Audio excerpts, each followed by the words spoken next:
கர்த்தர் உன்னை திரும்பவும் தேடி வருகிற என்ற தலைப்பில் அதிகமாக தியானித்து வருகிறோம். கர்த்தருடைய வார்த்தையை தியானிப்போம்.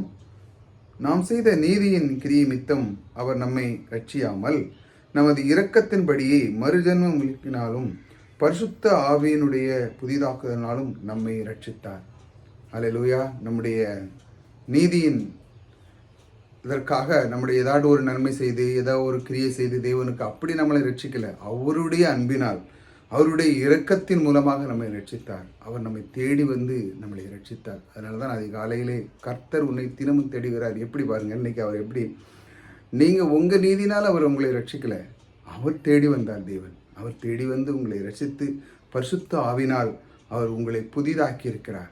ஆகையால் இன்று அவர் உங்களை புதிதாக்கி ரட்சித்திருக்கிறார். இந்த கால வேளையிலே அவருடைய வார்த்தை பற்றி கொள்ளுங்கள். அவர் உங்களை புதிதாக்கி இருக்கிறார், அவர் ரட்சித்திருக்கிறார். உங்களுடைய கிரியினால் அல்ல, அவருடைய அன்பினால் உங்களை ரட்சித்திருக்கிறார். அதை பற்றி கொள்ளுங்கள். கர்த்தர் என்னோடு கூட இருக்கிறார், அவர் என்னை புதிதாக்கிறார் என்று மனதோடு இந்த கால வேளையில் நீங்கள் அவருடைய வார்த்தை பற்றி கொள்ள வேண்டும். இப்படி பற்றி கொள்ளும் பொழுது கர்த்தர் உங்களை விட்டு ஒரு நாளும் விலக மாட்டார். கர்த்தர் உங்களை ஆசீர்வதித்திருக்கிறார்.